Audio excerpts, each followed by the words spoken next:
Welcome guys to our YouTube channel Parvez English Guru. आज हम complaint लिखना सीखेंगे। लेटर कैसे लिखते हैं जब किसी ऑफिसर को कोई कंप्लेंट करनी होती है, कोई लेटर लिखना होता है तो इसको हम कैसे लिखते हैं। कोई भी एक हमें समस्या, कोई एक प्रॉब्लम हमें दे दी जाती है और उस प्रॉब्लम पर बेस्ड हमें एक लेटर, एक कंप्लेंट लिखनी होती है किसी भी ऑफिसर को। ये कोई डिस्ट्रिक्ट मजिस्ट्रेट हो सकता है, म्युनिसिपल कमिश्नर हो सकता है, कोई और चेयरमैन हो सकता है। तो जो कॉमन प्रॉब्लम्स होती हैं कभी कभी उन पर बेस्ड जो है ये क्वेश्चन आता है। ये 2020 में एक क्वेश्चन आया है, इसको हम डिस्कस करेंगे, जो सीबीएसई में आया था। और इसी तरह का क्वेश्चन यूपी बोर्ड में भी आता है और दूसरे जो स्टेट बोर्ड्स हैं उनमें भी आता है। तो सभी में ये ऑलमोस्ट काम करेगा। तो मैं सबसे पहले कंप्लेंट, ये क्वेश्चन आया हमारा, तो ये मैंने क्वेश्चन बोर्ड पर लिख दिया है। हम इसको एक बार यहां से पढ़ते हैं। You are Manju living at 7/31 Kamla Nagar Kanpur. ये एड्रेस है जहां पर आप रहते हैं, ये इंफॉर्मेशन है। There are many stray dogs in your colony. आपके एरिया में बहुत से स्ट्रे डॉग्स, आवारा कुत्ते हैं। दे चेज व्हीकल्स, वो व्हीकल्स का, मोटरसाइकिल, स्कूटर, उनका पीछा करते हैं। ट्रबल स्ट्रेंजर्स, जो अजनबी आते हैं उन्हें परेशान करते हैं। And sometimes bite the children, और कभी कभी बच्चों को काटते हैं। ये एक मेजर प्रॉब्लम है। दे आर ए न्यूसेंस, वे एक प्रॉब्लम, एक समस्या है। तो क्वेश्चन में हमें जो है 4 इंफॉर्मेशन मेजर दी हुई है। स्ट्रे डॉग्स हमें लाना है कि स्ट्रे डॉग्स हैं, व्हीकल को चेज करते हैं, स्ट्रेंजर्स को ट्रेवल क्रिएट करते हैं, इवन समटाइम्स जो रेजिडेंट्स हैं उन्हें भी प्रॉब्लम क्रिएट करते हैं और बच्चों को काटते हैं। अब यहां से आपको बताई गई है, यहां से यहां तक जो इन्फॉर्मेशन है, ये तो आपको इन्फॉर्मेशन दी है सिर्फ, ये तो समस्या है। दिस इज द प्रॉब्लम जो दी हुई है क्वेश्चन में, कि जब आप लेटर लिखेंगे तो इस प्रॉब्लम को हाईलाइटेड करेंगे। अब यहां से मेन क्वेश्चन शुरू होता है। Write a letter of complaint to the municipal commissioner. जो म्युनिसिपल कमिश्नर होता है उसको लेटर लिखना है कानपुर के जो म्युनिसिपल कमिश्नर है उनको लिखवाना है। रिक्वेस्टिंग हिम टू इंस्ट्रक्ट, उन्हें रिक्वेस्ट करते हुए कि वो आदेशित करें, वो ये अपने स्टाफ को, जो नीचे का जो स्टाफ होता है, इसमें नगर निगम का स्टाफ होता है, वो उनको इंस्ट्रक्शंस दें to take appropriate action. To appropriate action का मतलब है कि जो जरूरी कदम है वो उठाएं। अब हमें नहीं पता क्या कदम है, वो जो भी, लेकिन हमें तो अपनी समस्या का हल चाहिए, हमें अपने प्रॉब्लम का सॉल्यूशन चाहिए। सो ये क्वेश्चन है, ये 2020 में सीबीएसई में आया है। और इसी तरह का क्वेश्चन यूपी बोर्ड में भी आता है, दिल्ली बोर्ड में भी आता है और दूसरे जो स्टेट बोर्ड हैं उन सब में आता है। इस क्वेश्चन को आप देख लीजिए। और अब जो है हम we are going to discuss के how to write the letter, किन चीजों का ध्यान रखना है so that we can get the maximum marks. अब हम यहां से वो आगे क्वेश्चंस को बढ़ाएंगे। तो सबसे पहले लिखेंगे हम टू, यहां पर लगाएंगे कॉमा से, ध्यान रखना। द म्युनिसिपल कमिश्नर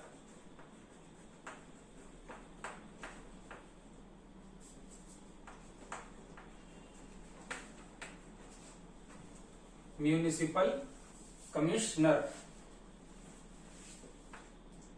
कहां के हैं ये कानपुर। सबसे पहले हम ये लिखते हैं, जब कोई ऑफिसर है तो जिस ऑफिसर को हम एड्रेस करते हैं टू, और उसकी पोस्ट लिख देते हैं, उसका जगह लिख देते हैं, कहां का, कानपुर, आगरा, बरेली, मेरठ, जहां का भी वो पोस्ट होल्डर्स है। उसके बाद हम इसमें लिखते हैं फ्रॉम, कौन भेज रहा, कहां से भेज रहे हैं। बिल्कुल इसी के नीचे जहां ये है और जहां ये हमने खत्म किया यही सर मंजू, अब लिखा मंजू, उसका एड्रेस 7/31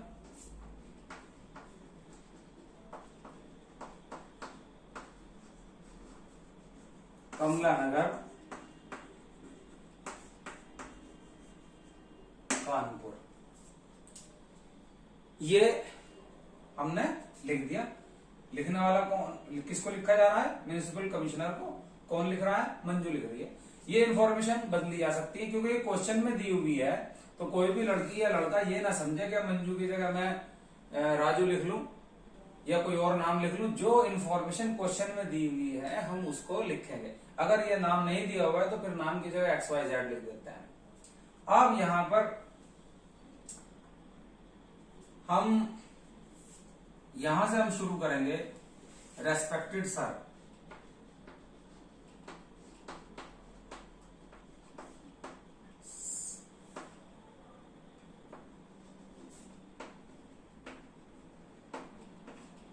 रेस्पेक्टेड सर, या अगर मैडम है तो मैडम, कुछ भी हम यहां पर ये लिख देंगे। और जहां हमने ये कोमा लगाया है, इस कोमे से यहां से हम ठीक इसके नीचे से लिखना शुरू करेंगे। और सबसे पहले है जो विद रेस्पेक्ट, ये सेंटेंस हर कंप्लेंट में, हर लेटर में लिखना है, जो मैं यहां लिख रहा हूं। आप यहां कहोगे with due respect, with due respect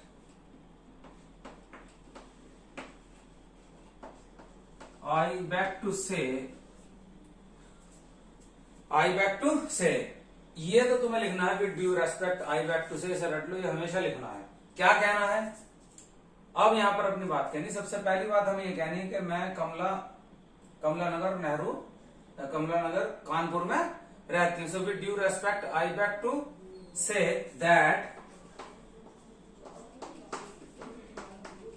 I live, with due respect I beg to say that I live in Kamla Nagar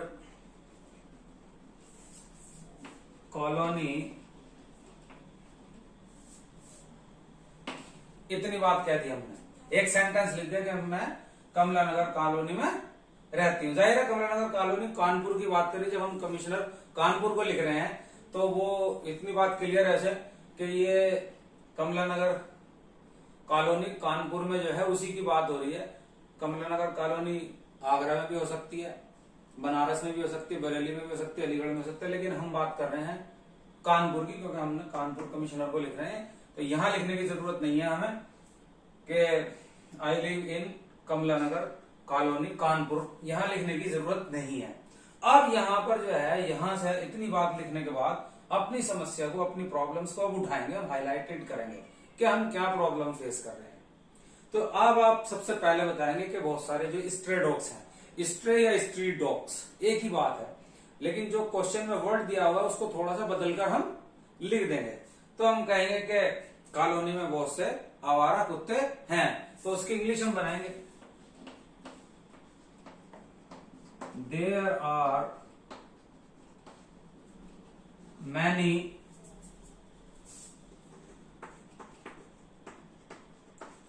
street dogs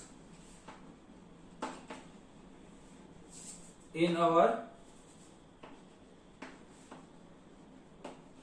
column. छोटे छोटे सेंटेंस लिखने हैं, ध्यान रखो, ज्यादा से ज्यादा मार्क्स लेने के लिए छोटे छोटे सेंटेंस लिखिए। बड़े सेंटेंस जितने लिखोगे उतनी तुम्हें प्रॉब्लम होगी।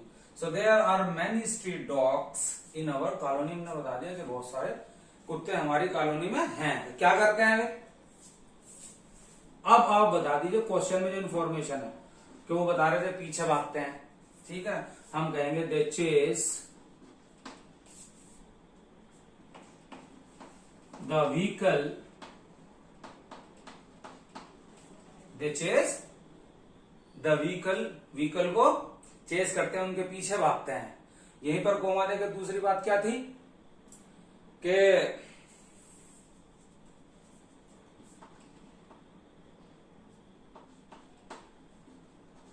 Bark eight strangers,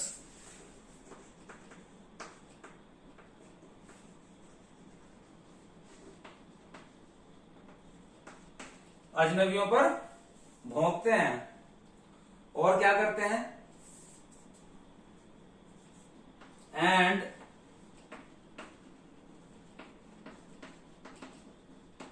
sometimes bite the children, और कभी कभी वे बच्चों को भी काट लेते हैं। अब इतनी बात तो क्वेश्चन में इंफॉर्मेशन दी हुई थी। इससे क्या प्रॉब्लम होती है कि जो आने जाने वाले लोग हैं उनको प्रॉब्लम होती है, और हमें जो है अपनी कॉलोनी से आना जाना ये सब इसमें हमें मसला हो रहा है, इसमें प्रॉब्लम हो रही है, तो वो हम हाईलाइटेड करेंगे। अब हम कहेंगे the residents of the colony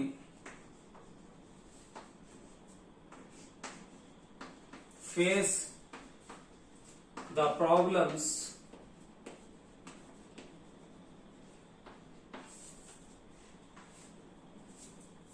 in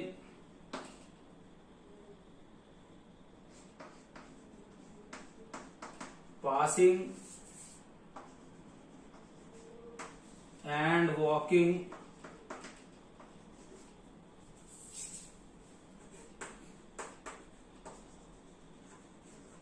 through the streets।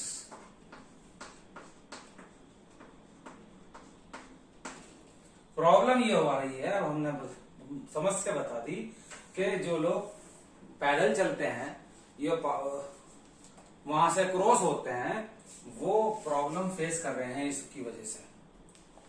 यहां तक हमने ये बात कह दी, और आखिर में जो एक न्यूसेंस का वर्ड उन्होंने यूज किया है कि दे आर रियल न्यूसेंस, तो वो भी अब हम यहां पर सेंटेंस को उसको लिख देंगे। They are really a nuisance for us. वो अब हमारे लिए एक बहुत बड़ी समस्या बन गए हैं। न्यूसेंस का पढ़ दिया, अगर न्यूसेंस का नहीं देते, न्यूसेंस की जगह आप प्रॉब्लम लिख सकते हैं कि they are really a big problems for us, हमारे लिए एक समस्या बन चुकी है। ठीक है, और यहां से अब हम कहेंगे कि हमें इस प्रॉब्लम से छुटकारा चाहिए, इस प्रॉब्लम से छुटकारा चाहिए। So they are really a nuisance for us. यहां पर हमने अपनी प्रॉब्लम बता दी कि ये दिक्कत है, बहुत सारी परेशानियां जो है वी आर फेसिंग, तो अब हमें इससे छुटकारा चाहिए। मैं यहां ऊपर से इसको लिखता हूं, कंटिन्यू करता हूं उसके बाद कि अब हमें क्या कहना है। तो अब जो है वो हमें रिक्वेस्ट मेक करनी है, we have to make the request to the commissioner. Next line से लिखनी है, इसलिए यहां से हमने जो है लिखना शुरू किया था, ठीक इसी के बीच ऊपर नई लाइन से, जब यानी यहां खत्म कर दिया हमने, तो यहां से शुरू करना हमें। तो यहां मेरे पास स्पेस नहीं है, इसलिए मैं इसको वहां से लिख रहा हूं, यहां से हम इसको लिखेंगे। ये ध्यान रखना, नई लाइन लिखनी, क्योंकि हमें सो ठीक है, यहां कहते हैं आई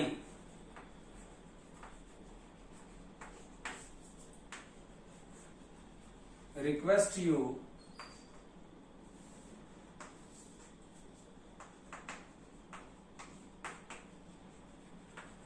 to instruct the concerned staff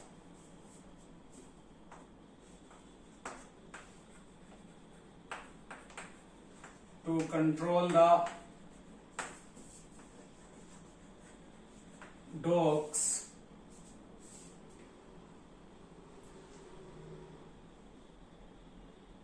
to control the dogs, and also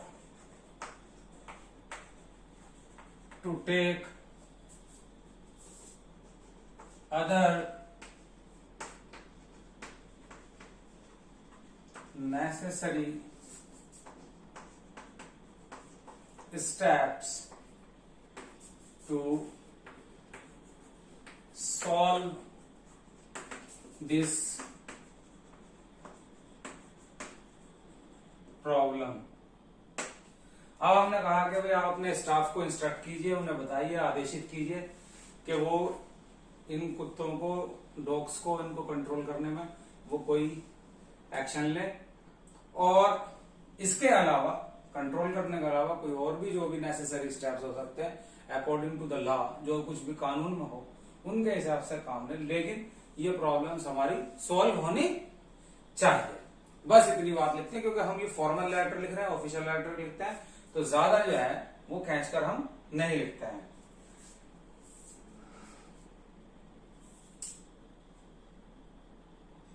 बस इसके बाद जो है लिख देंगे, यहां पर आप लिख दीजिए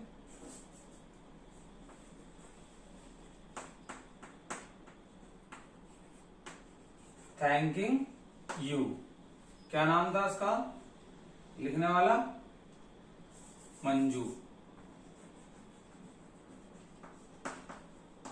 एड्रेस हम वहां ऊपर लिख चुके हैं, तो एड्रेस लिखने की फर्दर जरूरत नहीं है। डेट ऊपर भी लिख देते हैं, और यहां पर भी आप डेट लिख सकते हैं। आपने लिख दिया, फॉर एग्जाम्पल आपने लिखा 14 अगस्त 2022, और यहां पर आप जो है ये साइन कर देंगे। नाम लिख दिया आपने, इतना लेटर लिख देना, दैट्स ऑल। ये लेटर हमें 100 से 150 वर्ड्स में लिखना होता है। कॉपी में जो है एक लाइन में तकरीबन 10 वर्ड्स आ जाते हैं या 8 वर्ड्स आते हैं, तो उसके हिसाब से देख लेना कि 15 लाइन यानी कि 1.5 पेज तक ये एप्लीकेशन हमारी जानी चाहिए, और बहुत ज्यादा इसमें हम वो नहीं लिखते हैं। यूपी बोर्ड वाले या सीबीएसई वाले दोनों इस तरह से क्वेश्चन को लिख सकते हैं। एक फॉर्मेट और भी है, किसी फॉर्मेट में ये होता है कि जो फ्रॉम है, जो मंजू है, वो वहां पर ना लिख के ये यहां लिखते हैं मंजू, और पूरा एड्रेस यहां लिख देते हैं। ये भी एक तरीका, लेकिन मॉडर्न तरीका ये है जो मैंने यहाँ बताया, और ये एग्जाम में आता है, तो दोनों तरह से जो है आप लिख सकते हैं, कोई प्रॉब्लम नहीं है। इसके अलावा जो है हम कुछ और क्वेश्चंस लेंगे जिसमें कंप्लेंट लिखी जा रही, तो 3-4 क्वेश्चन लेने के बाद जो है आप बिल्कुल परफेक्ट हो जाएंगे। इसको you can note down it. I hope कि इससे तुम्हें बहुत आइडिया मिल गया होगा। जो लेटर हमें लिखना होता है, जो कंप्लेंट हमें लिखनी होती है, उसमें बेसिक बात यह है कि जो इंफॉर्मेशन क्वेश्चन में दी हुई है उसको सामने रखते हुए उन इंफॉर्मेशन को उसमें रख देना है, बस इतनी सी बात है। और छोटे छोटे सेंटेंस बना देने हैं। ये कोई मुश्किल काम नहीं, बिल्कुल मैथमेटिक्स की तरह है। इसमें पूरे मार्क्स आ सकते हैं आपके, जितने मार्क्स का लेटर है उतने पूरे के पूरे मार्क्स आ सकते हैं, क्योंकि इसका एक फॉर्मेट है, और जो चीजें आपको लिखनी है वो लिख देनी है। छोटे छोटे सेंटेंस लिखने हैं, और क्लियरली लिखने हैं, साफ लिखने हैं, सिंपल वर्ड्स लिखने हैं। कोई जरूरी नहीं है कि आप बहुत कॉम्प्लेक्स या डिफिकल्ट वर्ड्स यूज करो, कुछ भी। उससे एग्जामिनर समझ जाएगा कि हाँ, you have the idea to express yourself, कि आप अपनी समस्या को रख सकते हैं। उससे जो है you can get the maximum marks. 3-4 जो और क्वेश्चन, जो ये प्रीवियस पास्ट पेपर का 2020 में आया हुआ क्वेश्चन है, ये जो पास्ट पेपर में आया है, एग्जाम्स में आया है, स्टेट बोर्ड में भी और सीबीएसई में भी ये आया हुआ है। अब आगे भी जो है 3-4 आप लेटर और प्रैक्टिस करेंगे तो फिर आप समझ जाएंगे कि भाई फॉर्मल लेटर कैसे लिखते हैं, and you will be perfect letter writer. So बस आज की वीडियो में यहीं तक। Thank you very much for watching the video.